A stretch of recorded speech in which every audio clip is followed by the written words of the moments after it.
வணக்கம். சமீபத்தில ஒரு பெண்மணி ஒரு விஷயம் சொன்னாங்க. அது என்ன ரொம்ப பாதிச்சது. அவங்களோட 5 வயது பெண் குழந்தை அவங்கள்ட்ட கேட்டிருக்கு, "அம்மா நீங்க ஏன் இப்பலாம் சிரிக்க மாட்டேங்கிறீங்க?" அப்படின்னு. அப்பதான் அவங்களே அத உணர்ந்திருக்காங்க. நம்மள்ல பலர் அப்படிதான் இருக்கோம். ஒர்க்லயும் சரி, வீட்லயும் சரி, நம்மள சுத்தி எல்லாரையும் கவனிச்சுக்கிறோம். எல்லாருடைய தேவைகளையும் பூர்த்தி செய்றோம். பிசினஸ்லயும் அப்படிதான். அடுத்து அச்சீவ் பண்ண வேண்டிய டார்கெட், அதற்கான கோல்ஸ் எல்லாத்தையும் செட் பண்றோம். ஆனா, எல்லா இடத்துலயும் நாம எமோஷனலா நல்லா இருக்கோமா? நம்மளுடைய மனநலன் நல்லா இருக்கா? அப்படின்னு நம்ம கவனிக்கிறதில்ல. இங்கேயும் அப்படிதான் ஆயிருக்கு. அவங்க வொர்க் லைஃப் பேலன்ஸ அழகா எடுத்துட்டு போயிருக்காங்க. ஆனா தன்ன கவனிச்சுக்கிறதே இல்ல. அதனால ரொம்ப ஒரு வெறுமையா ஃபீல் பண்ண ஆரம்பிச்சுட்டாங்க. கடைசில சிரிக்கிறத கூட மறந்துட்டாங்க. இந்த மாதிரி சைன்ஸ்லாம் உங்கள்ட்ட இருக்கான்னு பாருங்க.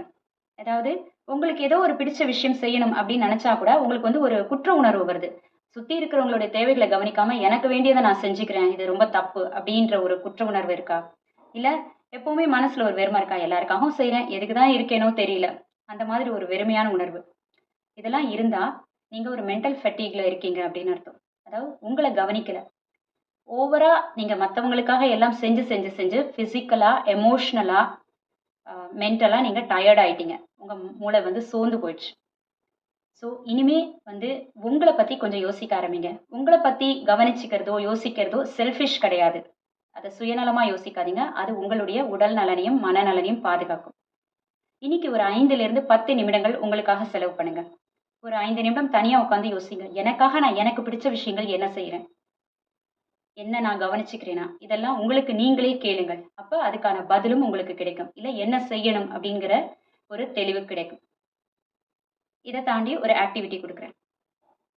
இனிமே தினமும் காலையில எழுந்த உடனே உங்க பெட்லயே உட்கார்ந்துக்கலாம். கண்களை மூடிக்கொண்டு, உங்கள்ட்ட இருக்கக்கூடிய ஒரு 10 விஷயங்களுக்கு கண்களை மூடி நன்றி சொல்லுங்கள். யுனிவர்ஸ்‌க்கோ, இல்ல டிவைன் பவர்‌க்கோ நன்றி சொல்லுங்கள்.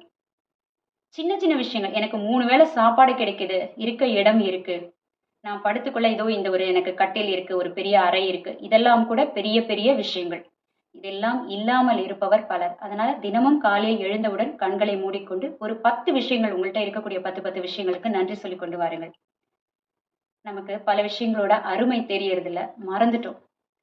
இத நம்ம மீண்டும் கொண்டு வருவோம். நன்றி உணர்வின் மூலம். அப்படி கொண்டு வரும்பொழுது, நமக்கு இன்னும் அபண்டன்ஸ் அதிகமாகும். நம்ம அதனுடைய அருமையை உணர்ந்து நம்ம நன்றி சொல்ல ஆரம்பிக்க ஆரம்பிக்க, நமக்கு இன்னும் அபரிமிதமான சக்தியும், ஆற்றலும் கிடைக்கும். முயற்சி செய்து பாருங்க. நன்றி.